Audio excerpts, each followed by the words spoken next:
Olá, meu nome é Alberto, seja muito bem-vindo e bem-vindo ao canal Dev Eficiente. No episódio de hoje eu vou revisar um artigo científico cujo título é Effects of the Cognitive Driven Development in the Early Stages of the Software Development Life Cycle.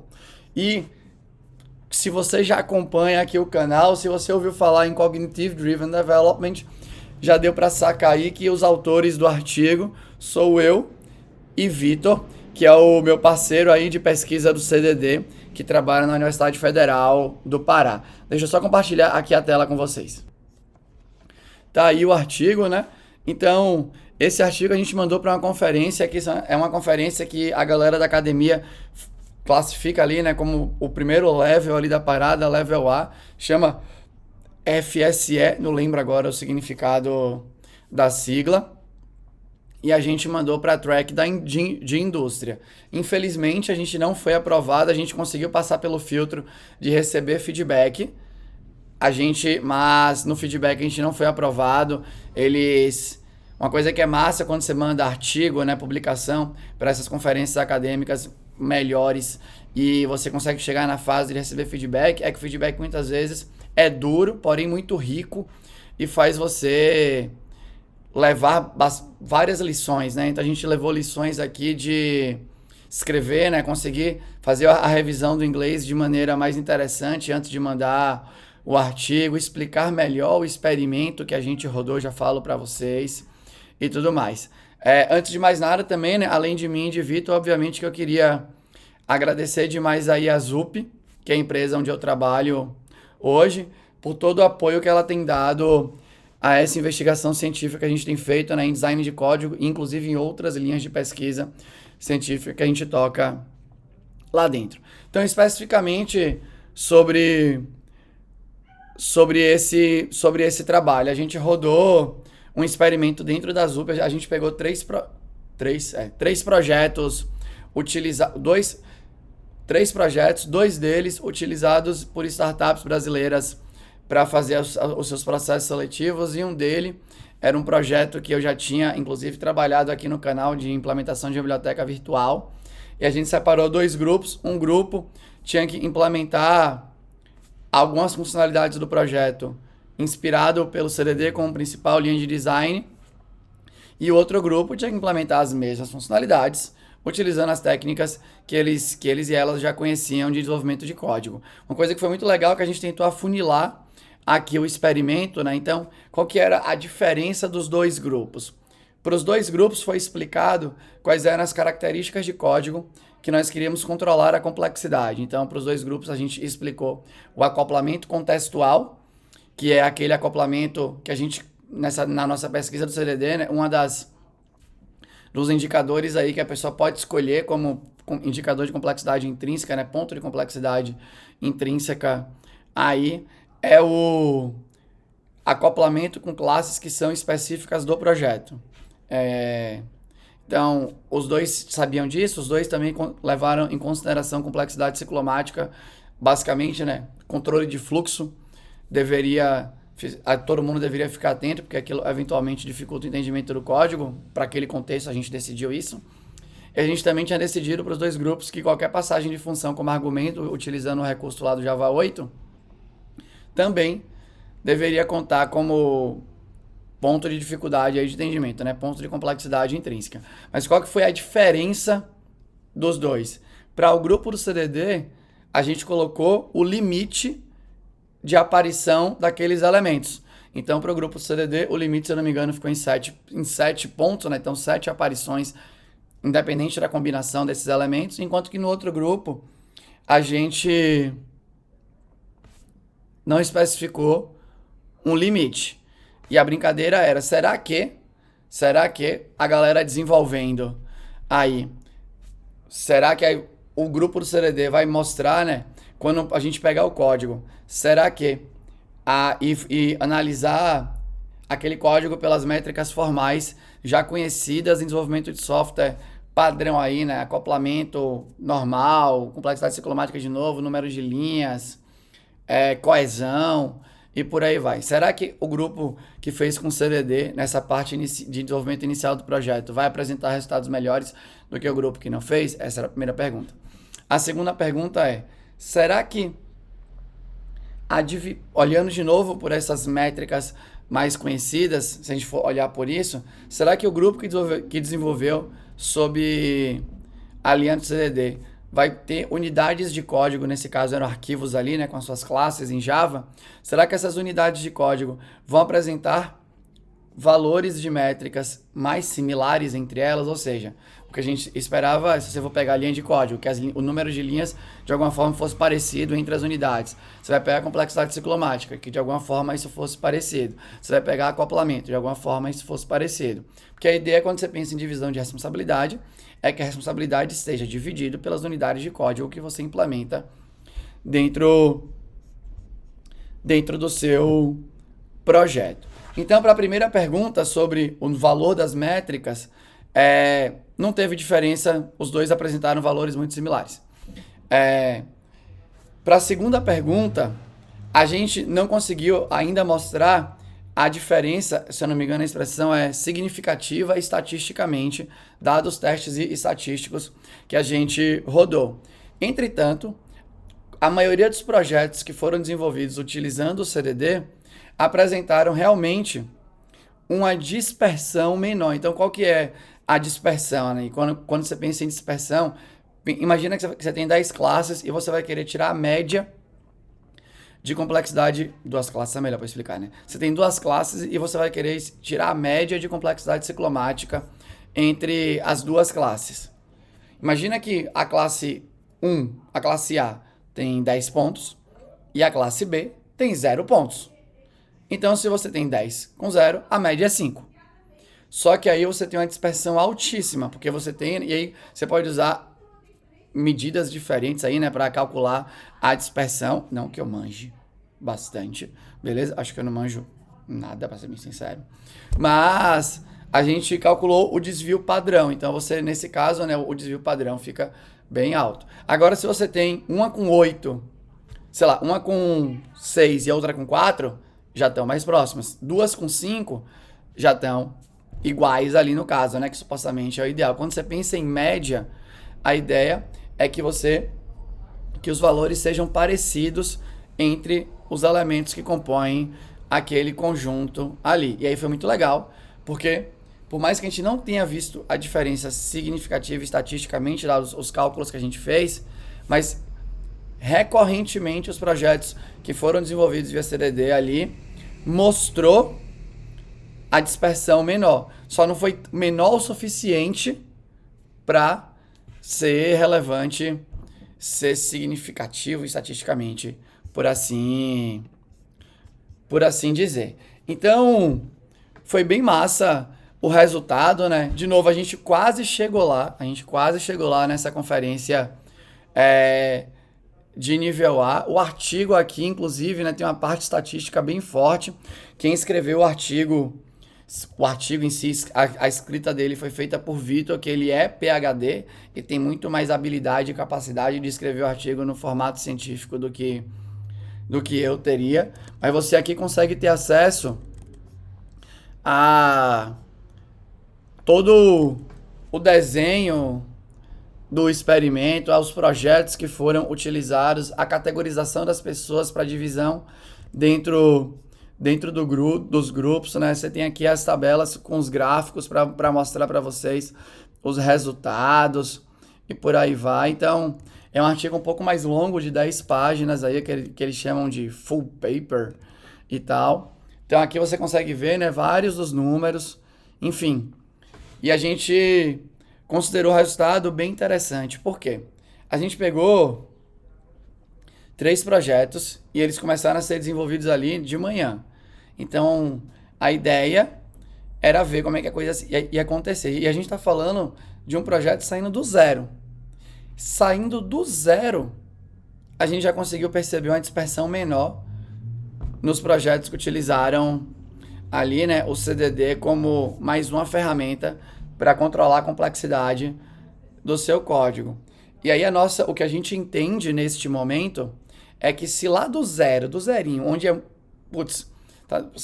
você tá começando dali, não herdou ainda nada, já apresentou diferença na dispersão, Imagine o que vai acontecer, né, com o passar do tempo. A nossa hipótese aí é que com o passar do tempo a diferença fica cada vez maior, né? Lembrando que controlar a complexidade do código com o passar do tempo é um tema amplamente investigado pela comunidade científica. Então você tem vários termos aí, né?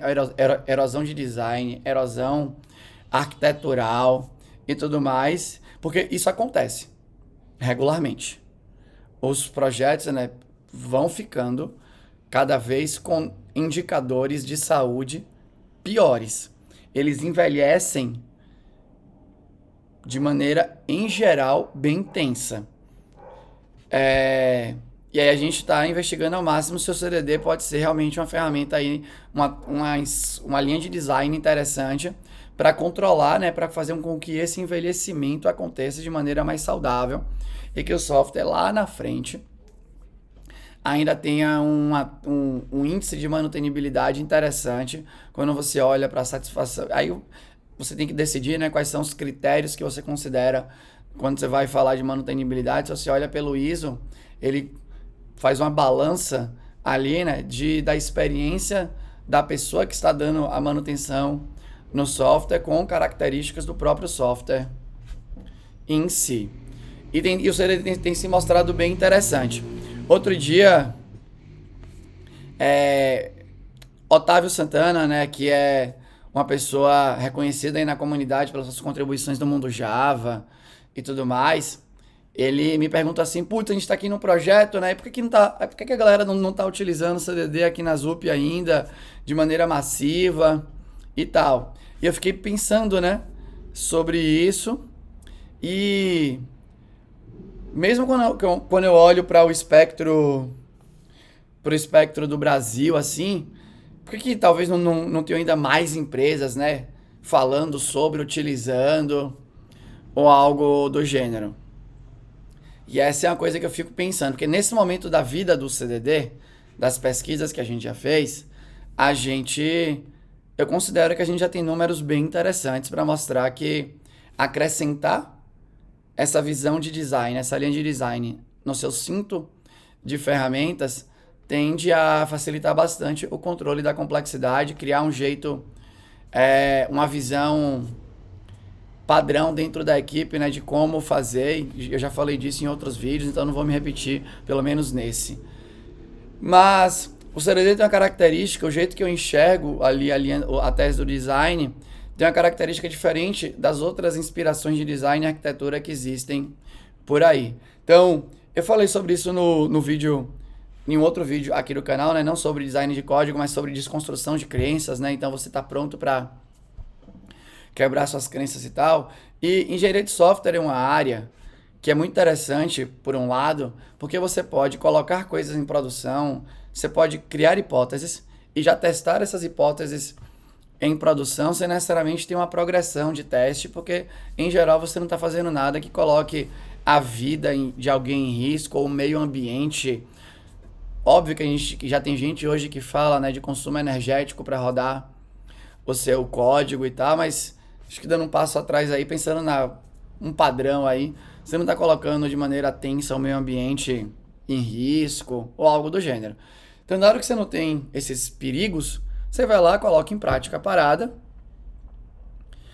porque você acredita que aquilo vai ser bom, e não necessariamente você verifica, você olha para o que foi feito baseado naquelas premissas e você confronta se o que realmente aconteceu é condizente com o que você acreditava. Então, na área de engenharia de software, a gente chama de engenharia de software empírica, essa linha de pesquisa, né? Você quer voltar e olhar se, putz, a parada tá rolando do jeito que deveria, e essa é uma coisa linda da área que eu e, eventualmente, você que tá vendo esse vídeo decidiu trabalhar, né? Diferente de, sei lá, medicina, saúde. Então, você não consegue fazer uma vacina desse jeito, né? A gente tá passando por essa fase agora de receber a vacina para se proteger do Covid. E por mais que a vacina do Covid tenha sido produzida em tempo recorde comparado com outras vacinas que foram produzidas no planeta, todo mundo, né, virou meio que todo mundo ali, né, pensando no tema de alta eficácia que eu já falei aqui no canal, todo mundo ficou com a alta eficácia descalibrada para cima, achando que sabe, entendendo que sabe mais do que realmente sabe, mas todo mundo eventualmente ficou, inclusive eu, especialista na progressão dos testes da vacina, né? Então você tinha lá a primeira fase, a segunda fase, a terceira fase, para depois começar a ser liberada, não sei o quê. E por aí vai, e tem que ter isso, né? A gente espera que tenha isso, porque a gente vai receber ali a vacina, a gente não quer, com perdão aí da piada, virar jacaré, né? Como aconteceu, como falaram por aí. Então, tem que ter isso, né? Tem que ter essa progressão. E em computação não tem. E as inspirações de arquitetura e design que guiam o desenvolvimento de software hoje em dia, elas não tiveram essa progressão de testes de hipótese para ver realmente se elas geravam o valor que supostamente deveria gerar, já foram utilizadas, e aí tem um monte de gente investigando se faz sentido, né? Então a gente pode falar sobre práticas ágeis, testes automatizados, práticas de refatoração, modularização de software, tudo isso a galera investiga para ver. E eu quis, de maneira deliberada, e talvez não seja a melhor pensando no uso massivo da parada, né? E por aí vai, pelo menos não até agora. Eu quis fazer com o CDD como se ele fosse uma vacina. Então, eu quis fazer essa progressão de testes das hipóteses que eu tinha aí sobre essa linha de design, porque eu quero ver se o que eu estou pensando realmente acontece no ambiente controlado, num experimento bonitinho e tal. Eu quero ver, porque eu quero realmente que o CDD seja a primeira linha de design, pelo menos que eu conheço, obviamente, que seguiu ali os passos mais formais para realmente mostrar que fazer aquilo pode gerar, de fato, um valor para a equipe de desenvolvimento que está trabalhando inspirado naquela parada ali, né? Então, se você olha, sei lá, você vai olhar para os princípios do Solid, eventualmente podem ajudar? Talvez possam. Será que ajuda de fato? Difícil responder. Tem que investigar. Por exemplo, já investigaram bastante. Qualquer outro dia eu trago um artigo sobre isso. Já investigaram bastante se... Será que seguir métodos ágeis em implementações do pensamento ágil realmente traz resultados mais interessantes para as equipes do que se eu seguir, sei lá, um modelo cascata ou algo do gênero? E as investigações dizem que sim. Dizem que ser ágil tende a ser benéfico para o seu negócio. Quer dizer que tudo que é praticado tem a ser benéfico? A gente viu que não no outro vídeo que eu fiz, tentando relacionar histórias ágeis com débito técnico e tudo mais. Mas, por exemplo, já tem bastante investigação sobre práticas de refatoração, mostrando que várias vezes a refatoração piora o código. Piora dado os indicadores de qualidade do código escolhidos, aqueles indicadores mostram números piores pós-refatoração. Por exemplo, já aconteceu. Beleza? Não apenas uma vez, mais de uma vez. Assim como tem estudo também que já naquele contexto daquele estudo, foi mostrado que, por exemplo, escrever testes automatizados não necessariamente aumenta a qualidade do código pelo aspecto da confiabilidade, né? Será que tem menos bugs um código que tem mais testes automatizados? Porque essa é uma hipótese e nem sempre é verdade. Então, como eu falei, né, as práticas vão muito nessa linha. Eu coloco em produção e alguém, talvez, vai investigar. As investigações muitas vezes são feitas em projetos open source. Só as grandes empresas do planeta têm esse departamento que a gente chama de departamento de engenharia de software empírica para testar se as práticas que estão sendo feitas realmente estão gerando os resultados esperados aí. E aí eu deliberadamente preferi levar o CDD pelo outro lado, que é, acho que vou fazer meus testes e eu quero quebrar a minha hipótese. A verdade é essa, eu quero saber se o que eu estou pensando não vai dar certo. Até agora, os resultados têm sido muito animadores, como esse que eu falei aqui para você hoje da dispersão, como outros que eu já revisei aqui anteriormente. A gente fez um experimento de refatoração, que as refatorações que foram feitas guiadas pelo CDD mostraram resultados significativos estatisticamente melhores do que as refatorações que não foram feitas via CDD. Inclusive, nesse experimento, as refatorações que não foram feitas guiadas pelo CDD, algumas delas deixaram o código, inclusive pior. Então, acho que o caminho tá massa, os resultados têm sido cada vez mais animadores e talvez agora seja o momento de eu começar a falar mais disso, falar mais com equipes, promover mais a utilização para quem sabe daqui a um tempo, meses, anos, a gente consiga voltar nessas equipes, olhar para o histórico de commits do projeto que decidiu utilizar, praticar, colocar o CDD no seu dia a dia e verificar, será que a partir daquele momento o código tomou outro rumo quando comparado ao momento pré-utilização do CDD? O futuro vai dizer, né? Vamos analisar. Beleza? Mas era isso, eu queria contar aqui para você, né? Então, um pouco mais sobre esse último experimento que a gente fez, o estado atual. A gente entende que realmente é uma prática que tem se apresentado bem interessante, colocar esse limite de dificuldade de entendimento. Um próximo vídeo que eu vou fazer é dar esse próximo passo do que é complexo dado a percepção da pessoa. Porque a gente pode, que o CDD trata isso, que é muito legal. Eu posso pegar uma coisa que tem 10 elementos. Então, imagina que você vai medir complexidade pelo número de elementos que aparecem estritamente naquilo. Então, você pega um código que tem, sei lá, 30 palavras naquele arquivo. Então, imagina que você poderia dizer que o número de complexidade é 30. Então, aquilo é um fato. O número de complexidade é 30. Mas como aquele 30 é percebido pela mente humana, aí é bem diferente. Depende muito do ser humano que está olhando para aquele troço que tem 30 de complexidade. E aí o CDD ajuda bastante isso, né? Eu imagino que no futuro a gente vai passar por uma redefinição do que é código complexo. Então, o código complexo vai ser de um jeito para uma equipe A, de outro jeito para uma equipe B, simplesmente porque se tem seres humanos diferentes, a percepção de complexidade é diferente, porque o background importa. E a gente está indo muito para esse caminho também de investigação no CDD, beleza? Mas era isso, eu queria apresentar o resultado dessa publicação. Eu vou deixar os links aqui, obviamente, na descrição do vídeo. E era isso que a gente vai falar pra você hoje. Se você gostou, deixa um comentário aqui. Se você não gostou, eu tenho um comentário construtivo, deixa aqui também, eu vou ter o maior prazer em responder pra você.